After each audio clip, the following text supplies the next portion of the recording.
Panel discussion on topic multilingual and code mixing influences and expressions of distress. This discussion will be conducted by Professor Vivek Benegal, who is a professor of psychiatry and has a keen interest in the societal factors that lead to distress, which may or may not be diagnosable condition. I hand over to Professor Vivek Benegal to introduce the panelists and to take it from there. Yeah, before that, I must say that, मुझे जब बोला गया कि I have to talk on code mixing, I was very disturbed myself. It caused a lot of distress until like he said in Bengali, and but then I went and looked up what code mixing meant, and I realized I had been code mixing from before I was born. Yeah. So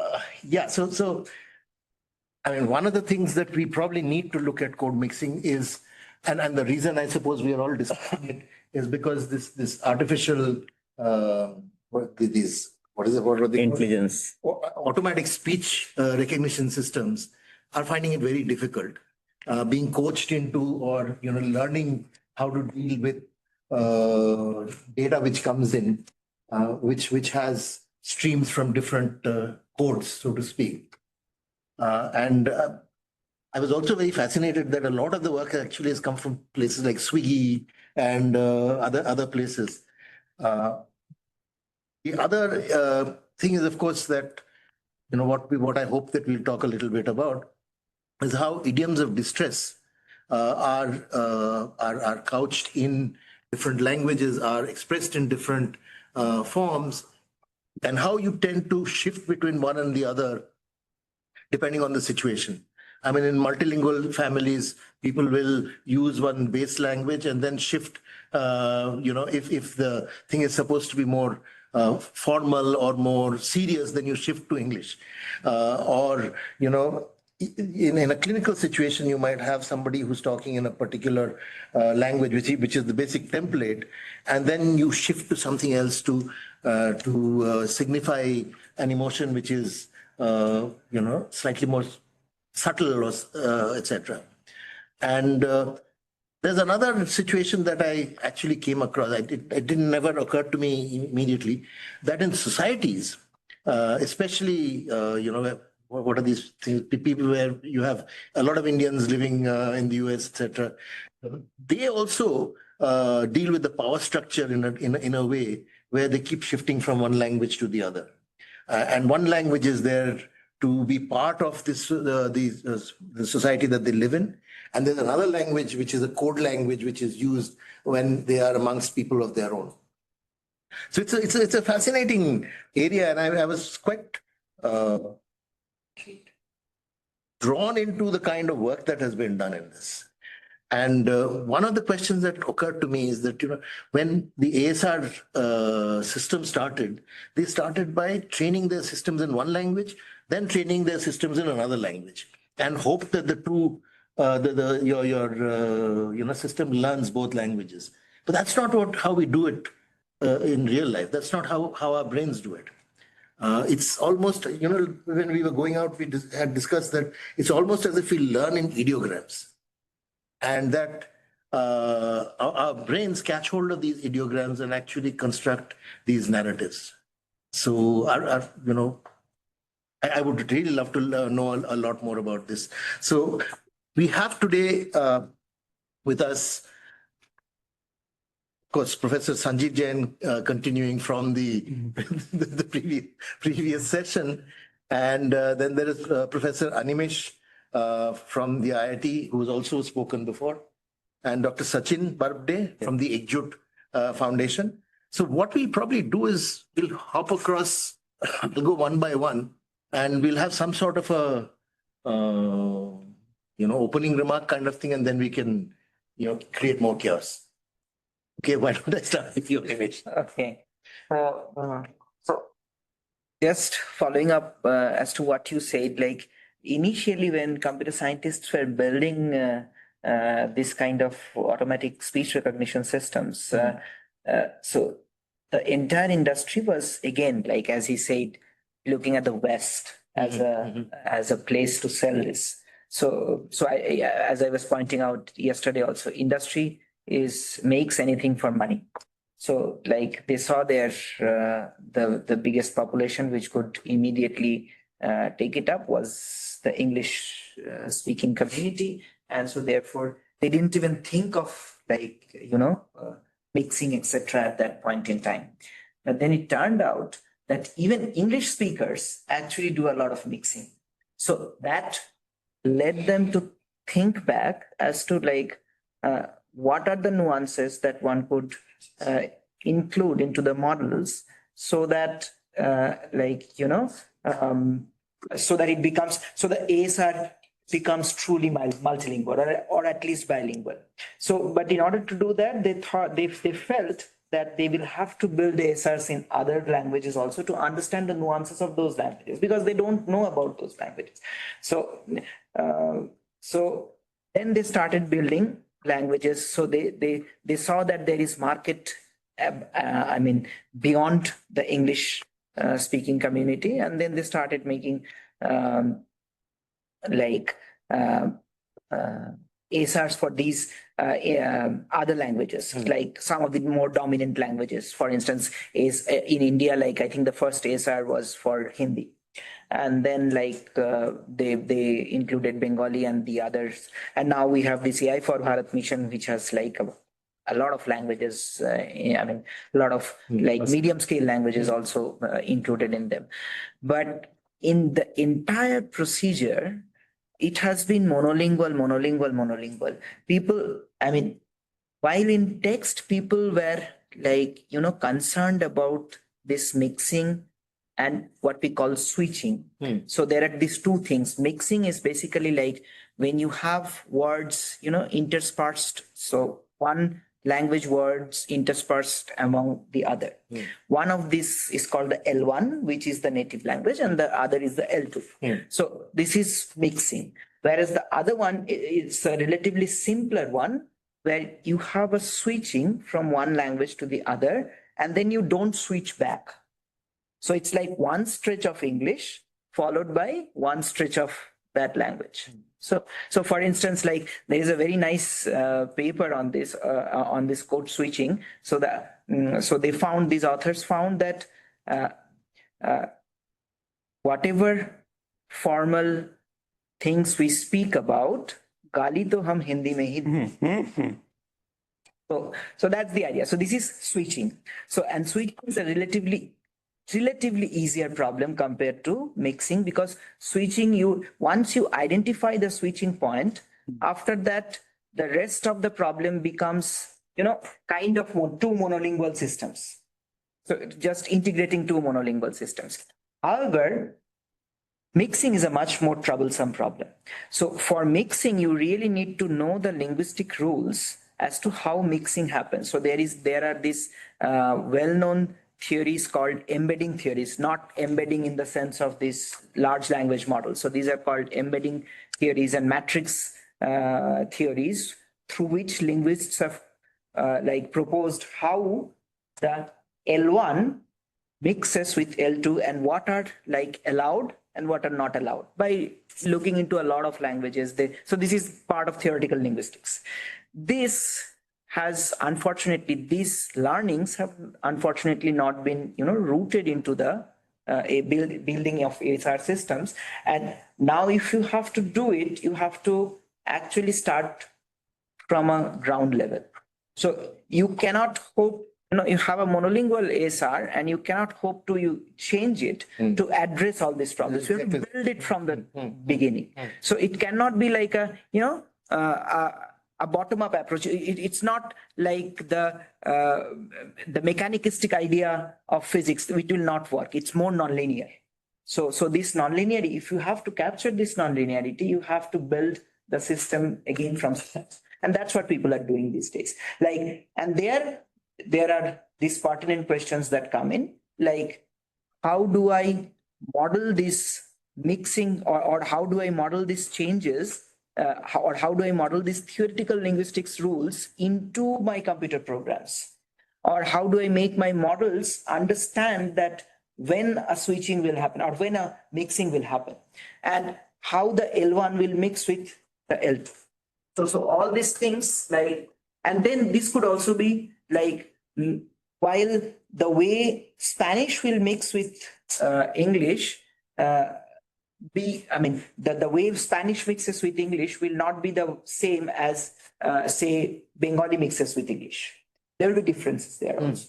Okay, so these nuance differences are there, and then so there are levels, there are graduations. One level is like you could have universal rules, and then again below that you will have like culture specific or very zone specific things that has to be incorporated. I think like present day ASR systems are not well equipped to handle this kind of fluent code mixing, code mixing orations. So it's still in its infancy, I would say. Having said that, I mean, as a follow-up, for example, in Bengali, if I were to ask somebody who has come in, there is a perfectly good word which the linguist would use for sadness, but would make no sense to the person. Yes. So I would easily lapse into apnaki depression. Yes, exactly. So how do your systems, how do these systems where code mixing happens, how do they learn things like that? Because I'm using something which the linguist says should not be used. Yeah, that's a very interesting question. So these are called exceptions.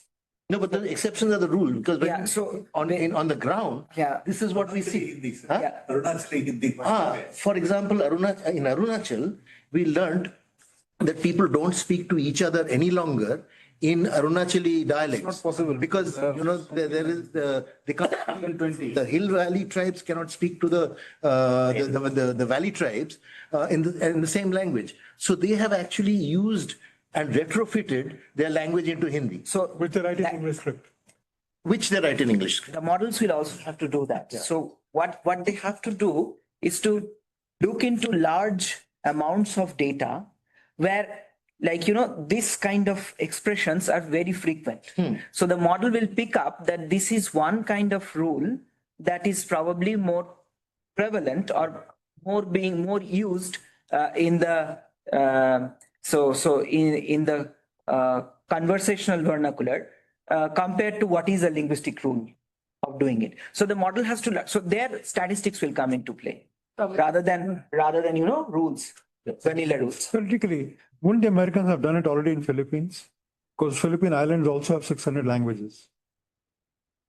I don't know. I mean, the Americans would have done it already. No, more than that. I mean, and this is the question I was going to ask you. Is that Yeah, let's give the guests a chance to speak. We've been speaking for so long. We have two other people online. I mean, let me. So, when we use in the context of emotion, when we keep shifting, how are we trained to recognize these shifts of emotion? How do we train each other to recognize these shifts in emotion? Because we know that somebody's changing it or using something. So that's why I think the communication of emotion or affect is not merely a linguistic process. So that's, I think the understanding of the emotional state of another person is as much as the gestalt of the person's behavior and facial expression, etc., as anything else. So I don't think pure linguistic analysis of the word usage will ever find the complexity of emotion in the real world. Yeah, which is a challenge for ASR system. Which is a complete challenge. Working to actually understand the code behind whatever they are. For the ASR systems, there is slight difference. They would also catch up they would also integrate the signal processing part. So it's not only the text that the ASR system is working on. So there are all these formant frequencies, the MFCC coefficients that will be extracted from the sound signals to additionally help the model to understand certain subtleties. So it's a multimodal system. So today we are going more and more towards this multimodal. But the issue would be that to understand the multimodality of different spoken languages, is a dynamic challenge. It Absolutely. all depends whether Rajnikant is a favorite this year or MGR. True, it is, but sorry, I'll come to Dr. Sachin immediately. But I've been trying to play around with one of these AI systems where you can create your own avatar using your voice samples, and then you have to write it, but you have to put in your creative pauses and phases.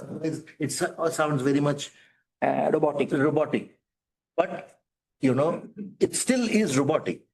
So some of the, I'm talking of the ulta process of what you're talking about, where you are trying to use machine systems to replicate human emotion-laden speech.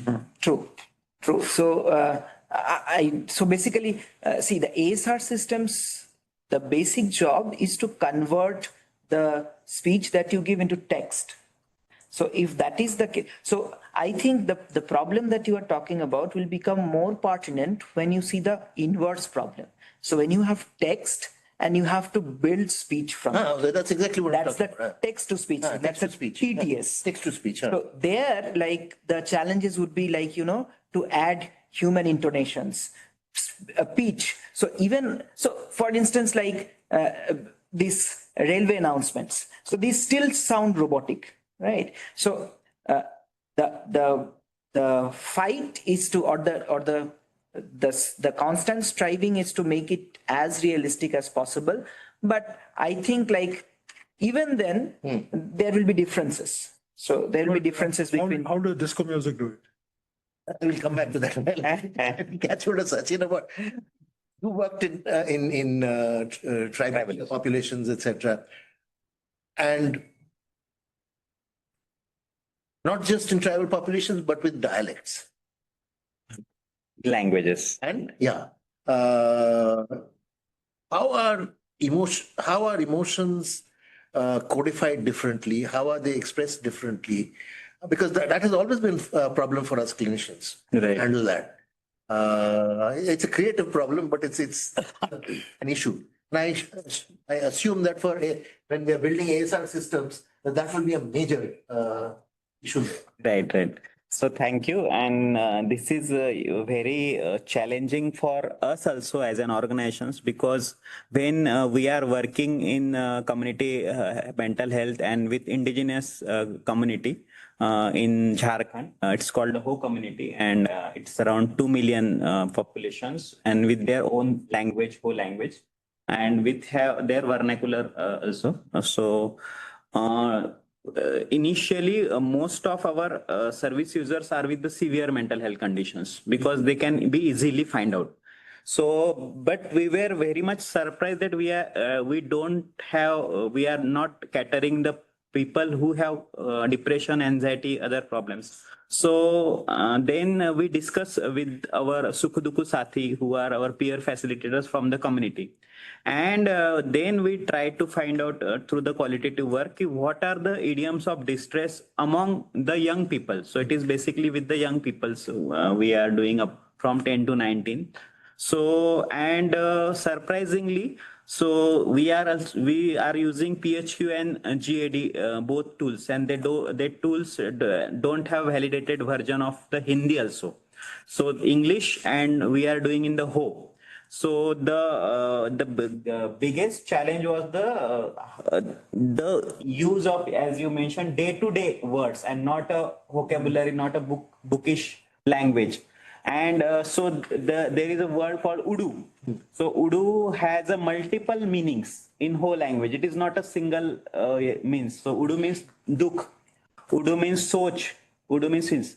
And it is very important, like when you fail in the exam, so that Udu is different than when your loved one died. So it is not just simple कि उडू बोलने से नहीं पता चलेगा. So the context is very important. That's why gestures and behaviors are very important. Otherwise, it will no value. So, and another very important है कि in generally adolescents we say कि aggressiveness and irritability is the main factor. But in our culture, they have शांत हो जाते, चुप रहना, silence, दुख में जाना कि मोनो दुखु. So kurkur. So these words they generally use, and they don't share it largely with us.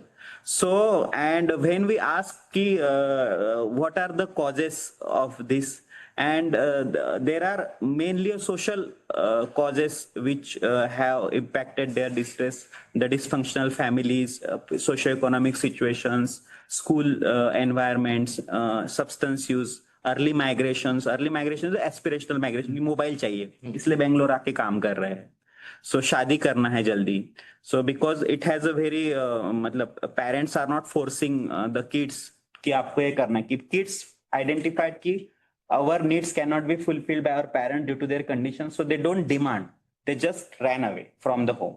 And these distressing factors, how to capture it in these tools, that was very important.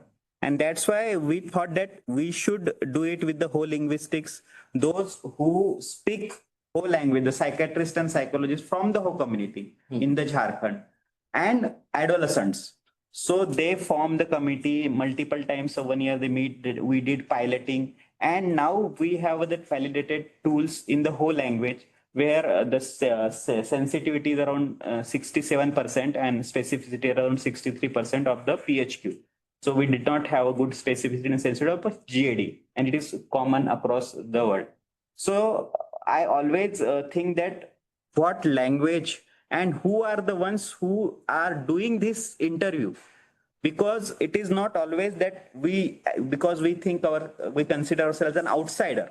So from the local community, so it is best if the local facilitator can talk with them, because he has that trust, he has that area and context well known, so he can speak that same language.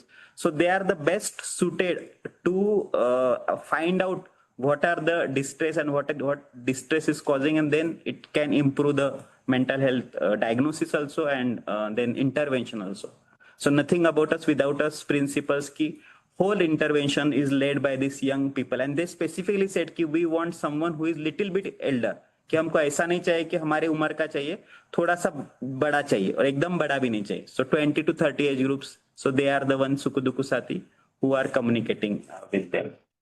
तो ये भी एक problem हो सकता है, क्योंकि sometimes these terms or idioms of distress are also very evanescent. They differ across time. Exactly. For example, when I was growing up, there was one peculiar Bengali thing saying "Jivon tayara dokche gache," which I don't think he understands what it means. Right? And there's not a huge amount of years. So there's the challenge of that. Yes. Then there is the challenge of. So now it's mekhe gache. Okay, fine. That has become more common now. So if I were to say that, he will not understand what I'm saying. On the other hand, there are certain things, for example, like you said, there are certain words which are used in different contexts, different situations, and they mean totally different. Yes. The opposite is, of course, the Inuit have 64 words for white. Because all they see is white. So they have to have white and whiter and white.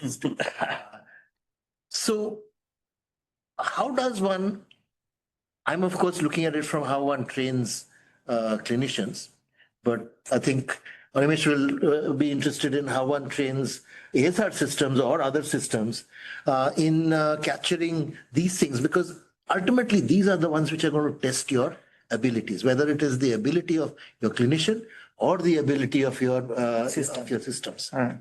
So how does one go about doing that? Because even what you were suggesting as the, working from top down will not take care of this. Yeah. So for this, at least from a technological and linguists point of view, what they have is what we call knowledge graphs.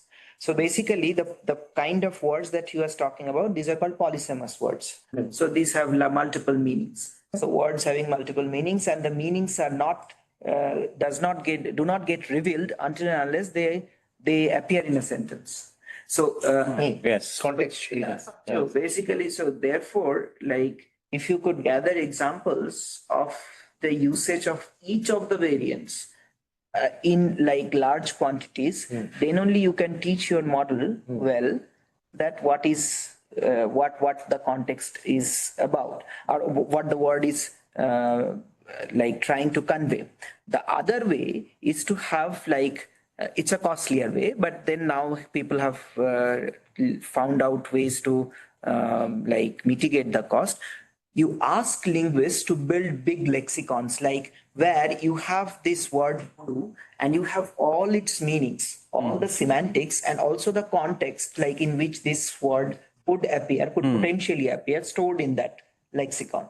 And you use this lexicon in some way into your model, and whenever a particular, say a particular instance comes in, we call each of these examples as instances. So if a particular instance comes in, so you try to validate certain constraints for the knowledge graph information.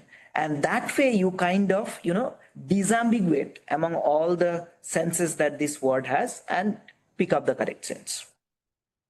Okay, I have a worry about that. I'll come back to it Sure. later. But you were saying something, huh? Yeah. You were saying, huh? So all this is approximately trying to operationalize Chomskyan ideas. Word phonemes, graphemes, words, grammar, lexicon. But the end of it is discourse. So Okay. So is there any way that you can gauge the understandability in the mind of the receiver as to how much of the intent was picked up? Because that would be the real test of the language. You doing it impartially as a third person is very different from a second person understanding. true. So right now what we are talking about is the third person understanding of speech. Is there any way to incorporate a second person understanding of speech? Yeah, so there are like, so handful, but there are these studies which try to like, get human judgments or human evaluations of the speech generated or the text generated by AS or the speech generated by the TTS.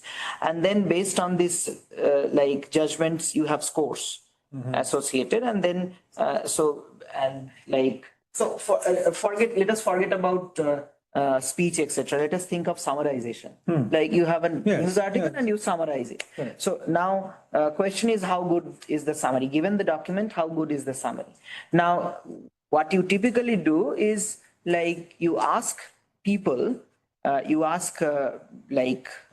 it depending on the complexity of the article. So if these are scientific articles, you'll have to have experts. If these are normal, like day-to-day news articles, you can use crowd workers, and you ask them like how good this summary is factually.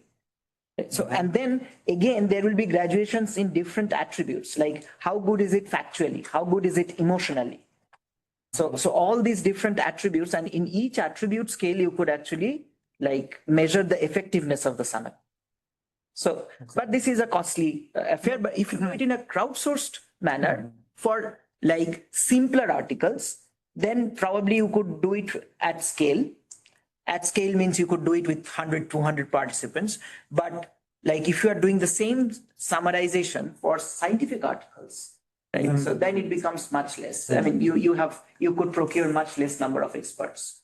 But then probably there the judgments are much better than probably when you are doing it at the crowd level. You don't know. I mean, You don't know. Yeah, you don't really know. See, I had this peculiar problem. This is completely. Can I take a minute? Yeah, sure. So I have a friend who I observed was losing weight. He had gone to Dr. Google and self-prescribed one of these jab pills. And he had an extended conversation with these AI models. What are the side effects, this and that. And they had assured him it is harmless, there's nothing, and blah, blah, blah.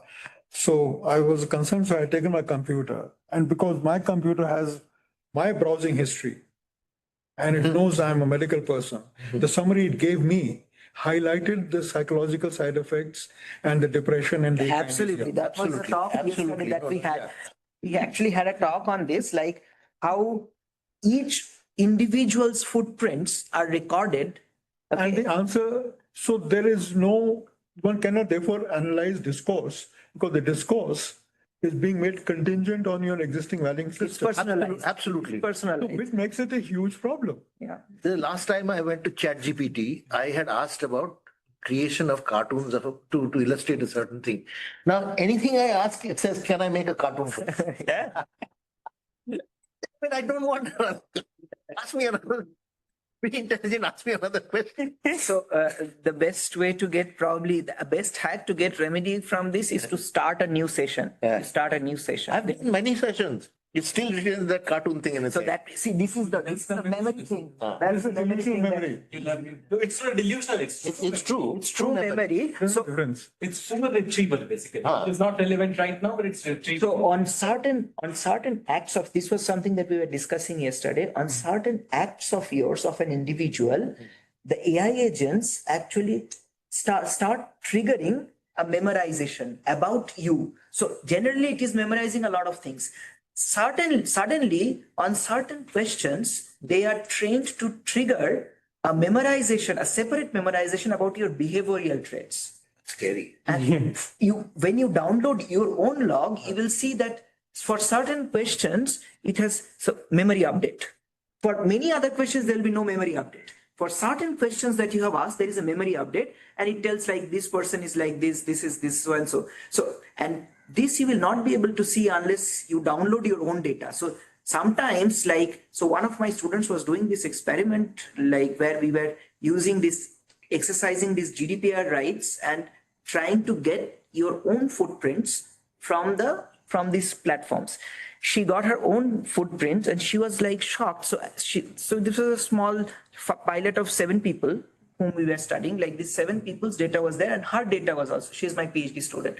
So, and the number of conversations, the number of sheer conversations that she has done compared to all others is like 100 times more. So then she realized, I'm getting so much addicted. I mean, before that, she never even realized that she was doing this, and all these are being like tracked down by the model. So she's almost asking her every third question to ChatGPT. No, but I thought I'd stepped on a raw nerve for ChatGPT. What happens if you open it on an incognito window? Doesn't help. Doesn't help. Doesn't help. There was a talk yesterday on this. In fact, there was a talk yesterday on that. Basically, like even in the Incognito. even in the incognito mode, you have to log in. So see, this was the beauty of Google search. In Google search, you need not do any login. You could search but when you are using Instagram, unless you log in, there is no activity. You have to log into your account. You have to, for ChatGPT, you have to log into your account. The moment you log in, everything is taken. All your footprints are taken. Let me take this opportunity to seg you from this. Everybody and their brothers and sisters have got onto social media, right? Oh, And that has, yesterday there was a poll and apparently 4 people were not on any of the social. I don't think you understood the question.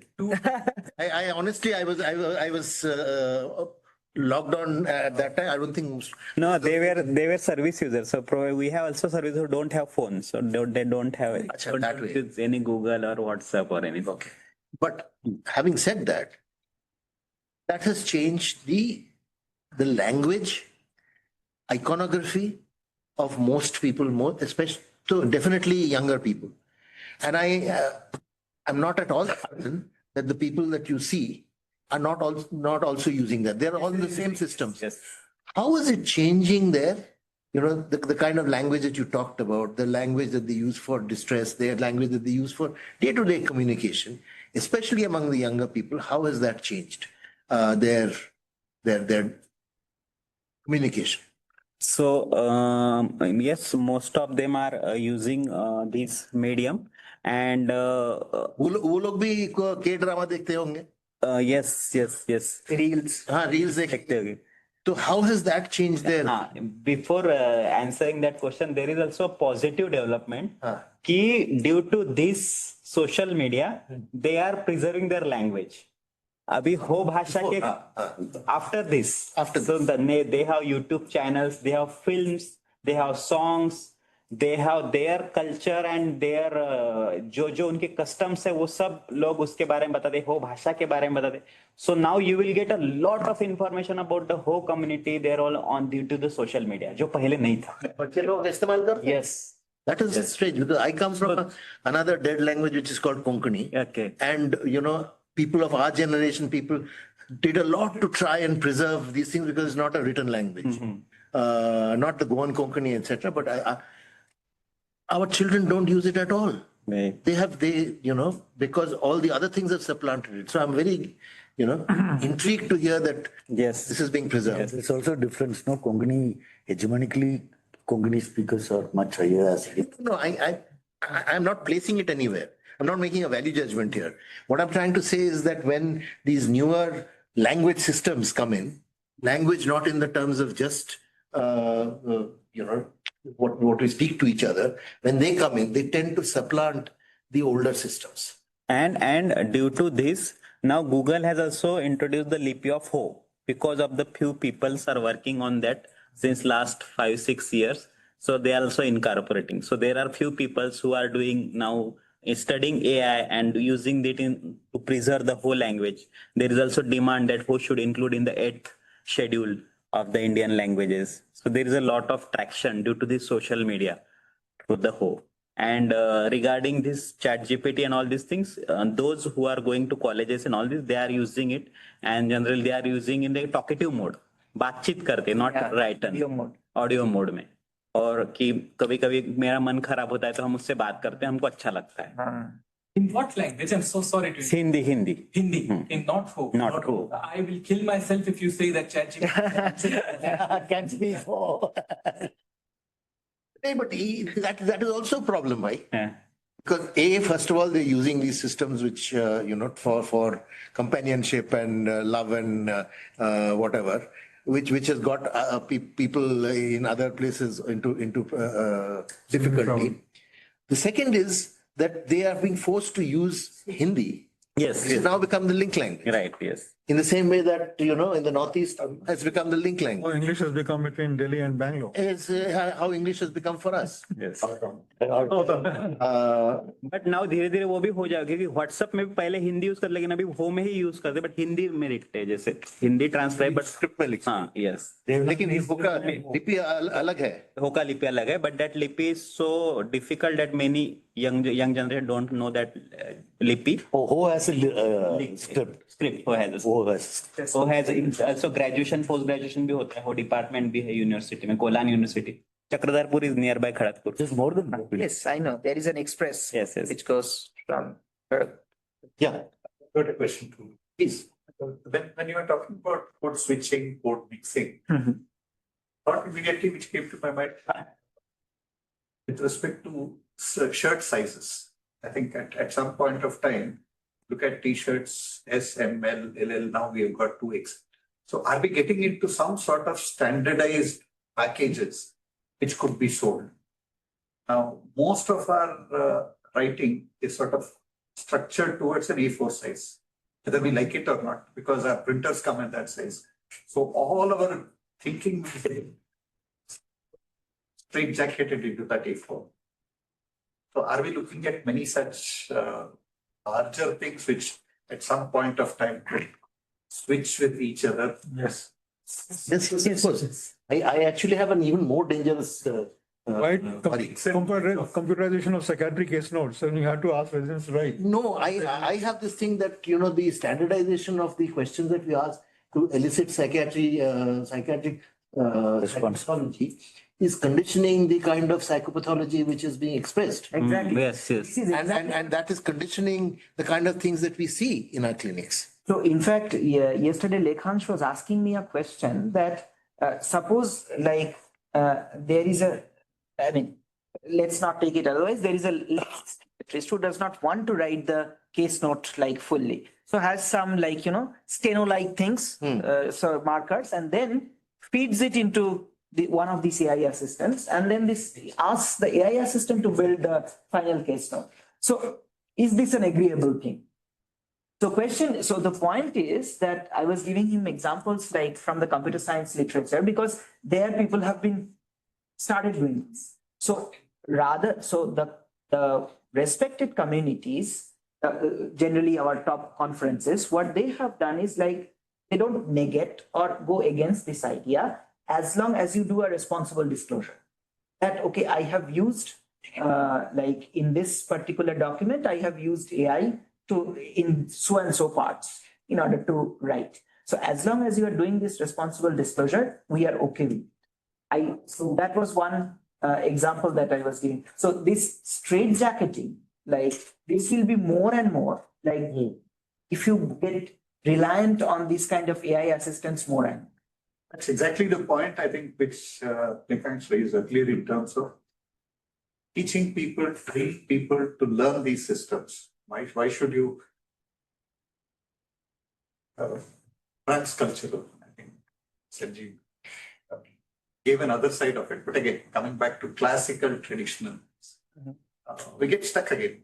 If I don't get into this framework, if I don't talk in this language, it doesn't get accepted. true. Where do I find an alternate narrative, and how would you address that in the AI systems? Difficult question. Unless you adhere into that standardized system, it becomes so. At the end of the day, basically all that computer science people do are zeros and ones. So somehow you have to codify yourself in terms of zeros and ones. So there is a restriction, there is a constraint.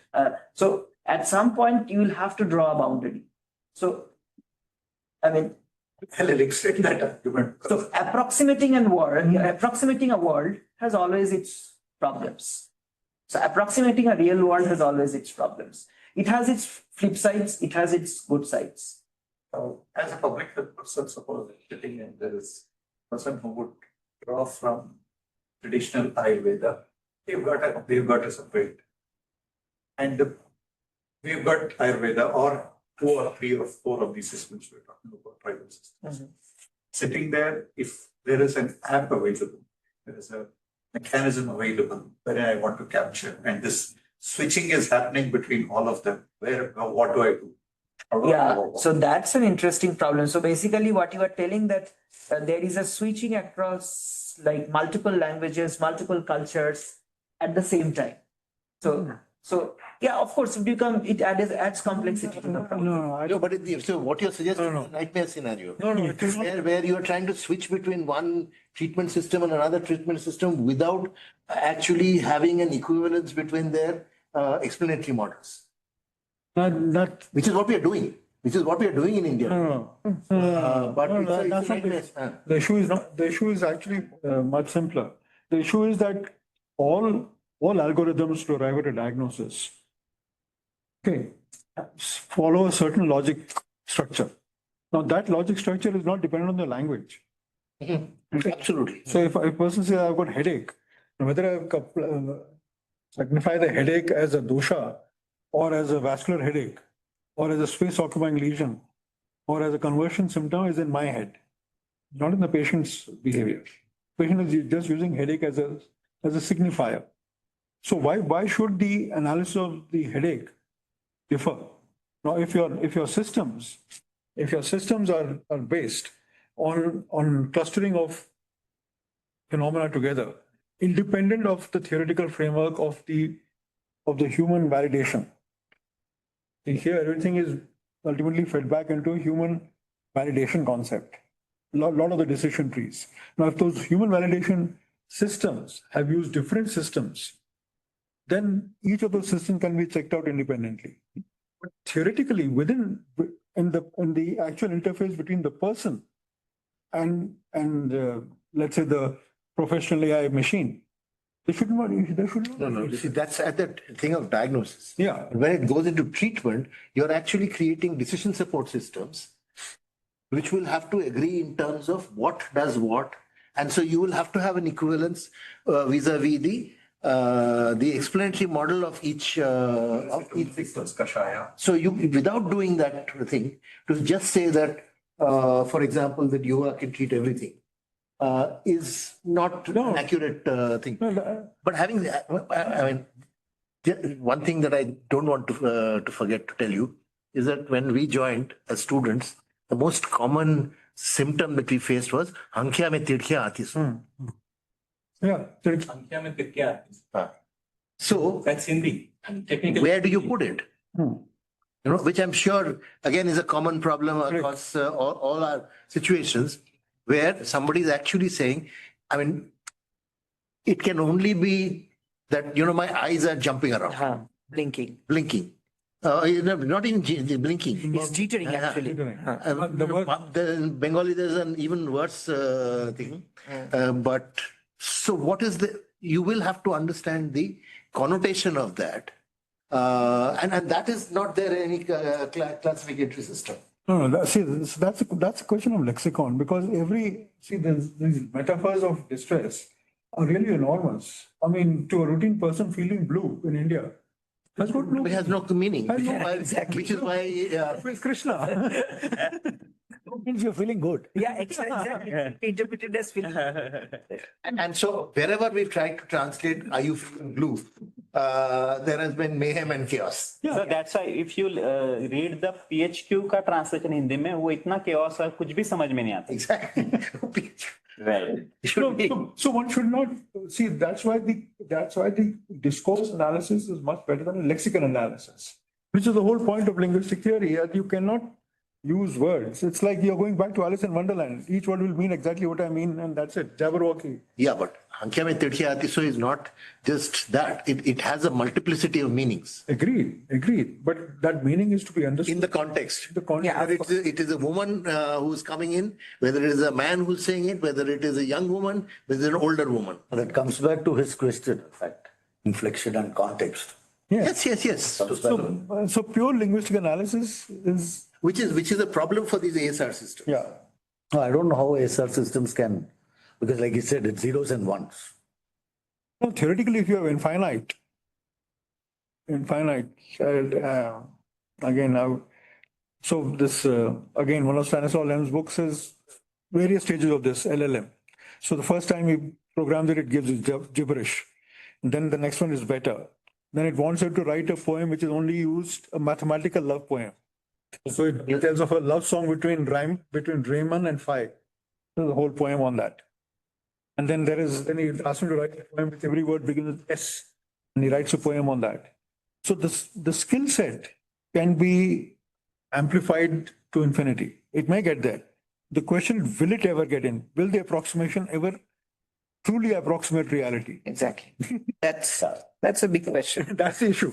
Yeah. So, but I guess his question was not there. I guess he was talking about like if there are intersections of these different input channels, like Yes. inputs Ayurveda. coming from Ayurveda, inputs coming from some other sources. Like, is there a way to like One size fits all. yeah? Is there a way to feed all of this into a system or an app which could help in diagnosis?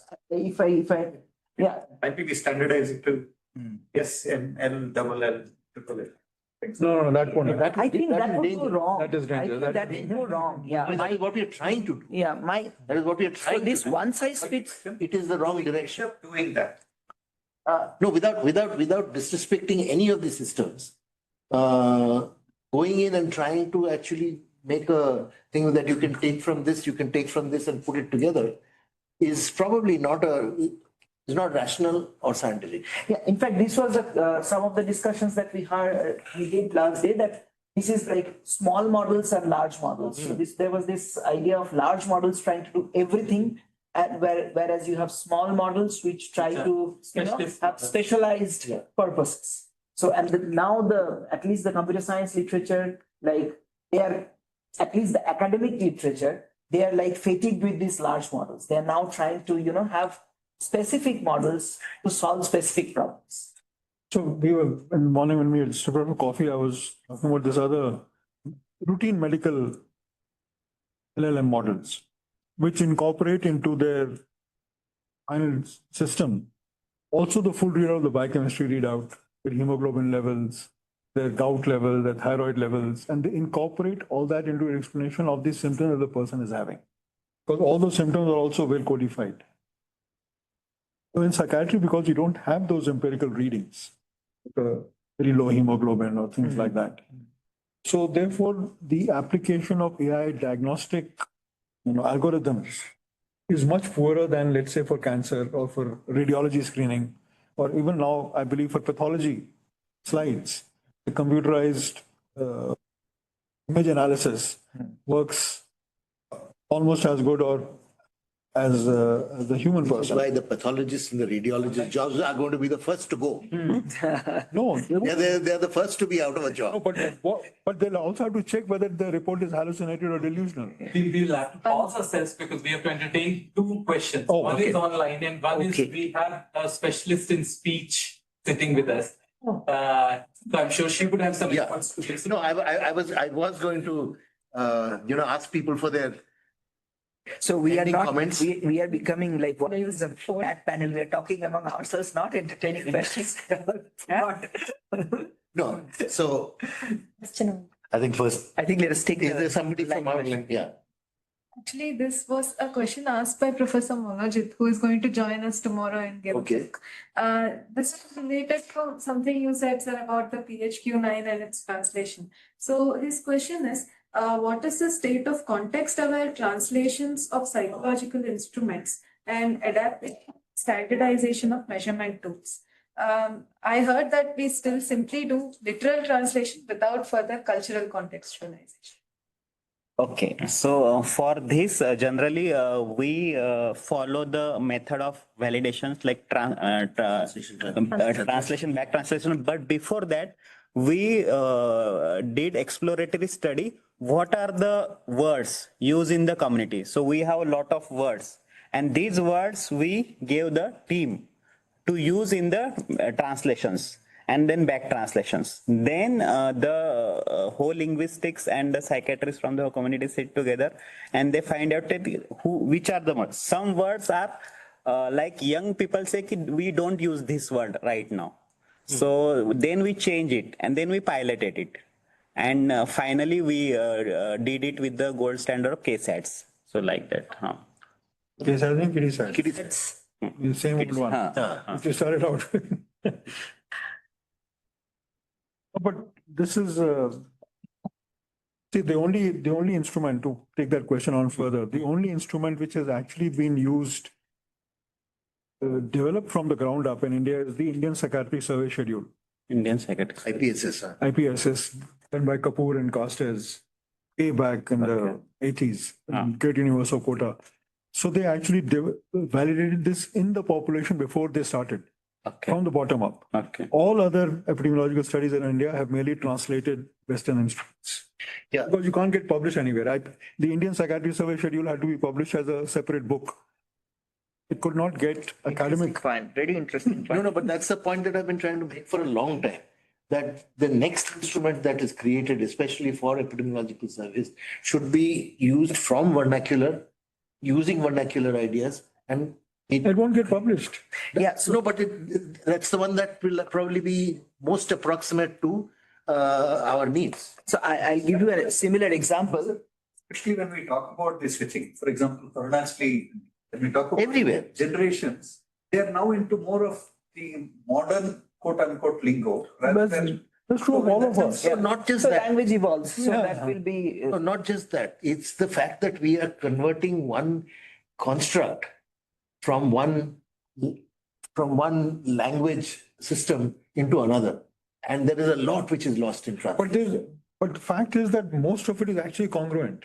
When a Bengali patient, whatever, depression, I've got depression. Is he fundamentally different from a Westerner saying No, depression is not different. anxiety? None of that is different. What is different is the language that I'm using to ask him the question. And therefore, somebody is asked something and somebody has subthreshold thing, will say, amar bhishon Oversight is what we are using. Oversight that makes no sense because nobody is using. And in fact, people will not use oversight. They will say, আমার অবসাদ হচ্ছে মন খারাপ মন খারাপ হচ্ছে মন So, খারাপ। আপনার অবসাদ হচ্ছে হ্যাঁ the fellow doesn't even know what he's Right. So, but that depends on the linguistic competence of the psychiatrist. we don't use psychiatrists in the field. Anywhere. By psychiatrist. And psychiatrists, that's a different conversation we shall have. Anybody who's Competency of asking, psychiatry. anybody who's asking a mental health related issue has to aspire to be a psychiatrist. No. So in the clinical situation, we do it in a different way. Yes. We do it in a different way. But in the epidemiological, in the household situation, the reality is very different. Let me just break this up and I think Ask the linguist amongst, I'm the language expert amongst us. I am not a linguist. Language expert. What did you want me? I was actually saying I got. So basically, So are there any other question, Prakriti? was there any other online questions? There's There was no question. question. Then I will ask mine because Yeah, mine is. please do. Professor Animesh, Yes. most of the flex models that we are training on reference sets. Now the annotator is not only bilingual, it's a bilingual domain expert, isn't it? Yes. So to actually annotate this as a good translation of the question in one instrument, have you been feeling low, tired, run down for the last 2 weeks? A good translation of it in Hindi. The person who can say yes, it is good or not, is not only a person who is efficient in Hindi and English, but is also a psychiatrist. Or at least has some background. Because otherwise. Sufficient background, not Yes, sufficient. Because otherwise, his or her translation will be like the ones that. Marathi 1, Marathi 2. Marathi one, Marathi. Because you can Exactly, that's exactly where we. Exactly. So the other thing is that in none of the Indian languages can you actually say in one breath, are you good, tired, or whatever. we don't have to say in one. You don't ask that in English either, to be fair. But our translations do that. I think we've lost the plot there. We'll translate it into multiple. Say, I'll make a paragraph of it if it requires for my language. Yes, right. Fair enough. But we're talking. He's talking about the bilingual. resources. Yeah, the resources are going to be very costly. So you see, in many such cases where the resources are costly, what people do is like, at one level, you try to get some such data, then again you anchor upon the model and believe that if you have fine-tuned the model fairly well, then you believe now this model can behave as a judge. Okay, and work as your silver annotator. Now what you do in the next iteration, what you do is you don't ask them to, directly translate. You ask them to correct. That is an easier task than like crafting the entire translation. So many a times when we face this problem every now and then with toxicity, etc., all these problems where we have this kind of situations where people are supposed to craft large amounts of text, it is very taxing mentally. What we do is like we get a first level pilot, then we train our models, we have the model generate something, and then in the next round, you just make people correct them. Which is what we did with the fly. Plus also, sir, what is happening with fly currently is the FDCs are giving us a feedback as to this is much more appropriate. It may be Telangana, it may be Northeast or any of them. They say, okay, this is the textual translation, but this is something much more local, something much more what we are using. So that feedback loop is sort of. Just out of curiosity, have we done it the same way for physical disease? Like fever or a swelling? Like somebody has a swelling, lymph node expanded or an abscess. How much difference? I mean, since that happened in hoary antiquity, No. don't know whether a description of a bubo made any difference one language to another. I'm sure it did. I'm sure it did. But even now, when people come to you with, let's say, long done here PhD work, but I presume children come to you with boils on the scalp, boils in their head. So how do they still say Mata aa gayi hai? Do they still say ki ye ho gaya hai? Sure they do. Oh, I don't know. No, Mata aa So gayi for hai. instance, like in Bengali also, Matha Betha. You see this Matha Betha, this is a polysemous thing, right? Matha Betha could be literally Matha Betha or tension, like, it's like, so. No, but what I'm saying is for physical symptoms, do we have this much ambiguity? I guess there will be. There is. I guess. पेट दर्द का है, पेट दर्द है और यहाँ कमर दर्द, कमर दर्द और pain in the right hand. Clear. Headache. Will it be this? I don't know. I don't know, the granularity might be different. I don't know. I have got a nervous problem that you've got all your. No, that's it's a nervous and psychiatry is one different. I'm talking about actual organ defect, like a swelling or a. What are different words for a boil? So just one point. So Dr. Sanjeev, you made this point that nobody is publishing this kind Not of things. publishing. We need to publish to have. You have to have equivalence proved between the Western models for them to able to generalize. So I'll give you a similar example. So in the natural language processing domain also, like there are these, so very simple things, pause tags. Initially, the part of speech tags like were borrowed from the Western world. And then we felt that every individual languages, you need to have a taxonomy of its own, a part of speech taxonomy. And initially, there was a lot of problem of getting this, standardized in the international community. But then, thanks to some of the people from India who became part of the international community, a lot of fight, etc.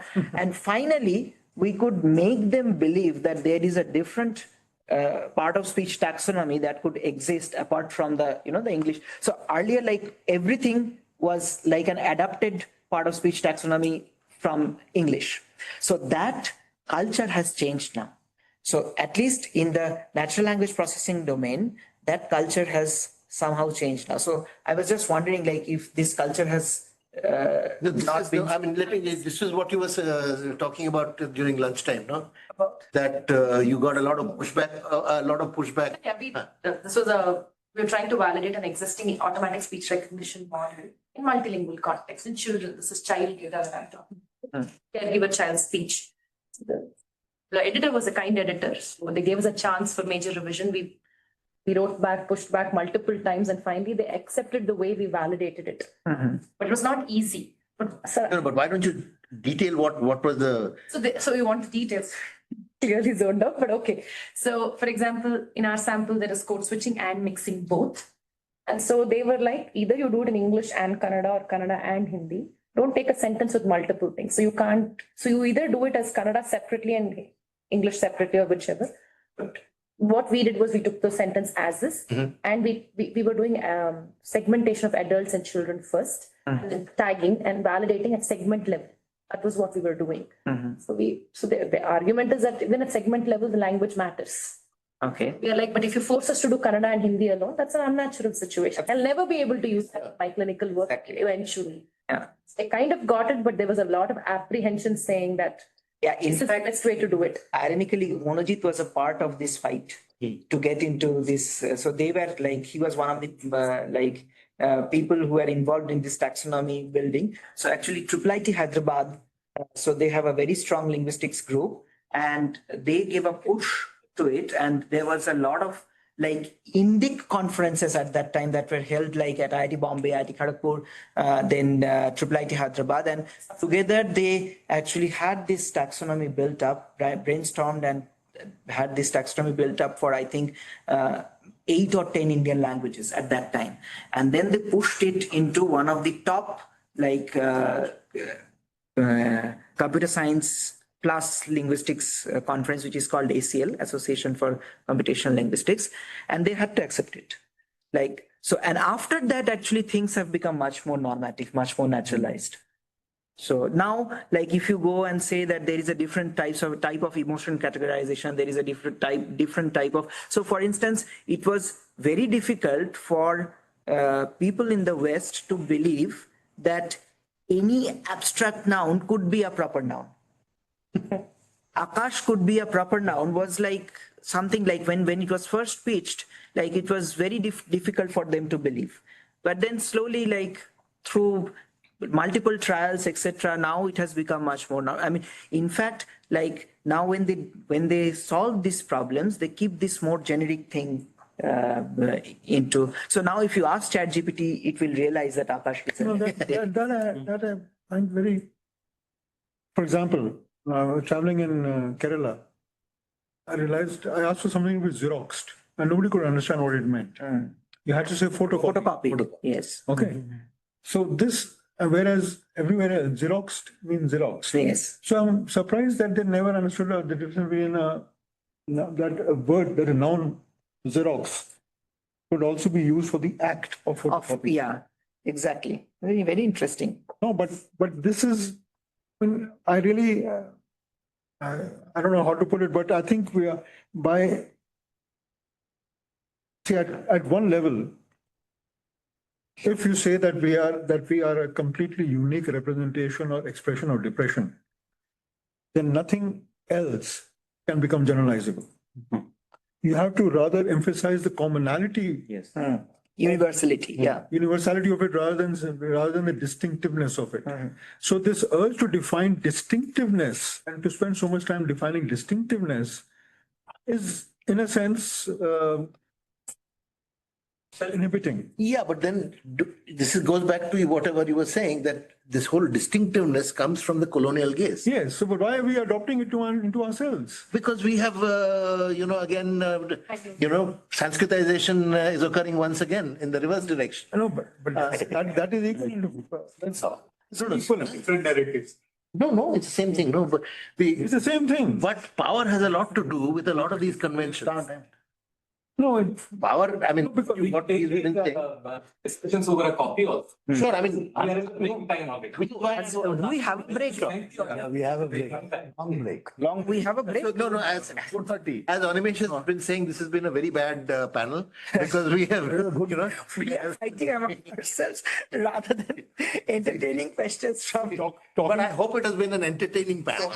This panel, most of us are highly talkative. Like, at least that much of psychotherapy I could also do even without any expert. Anyway, so thank you guys. Thanks. And you will make the closing statements. So I'll thank Professor Vivek Benegal and all the panelists. That was an exciting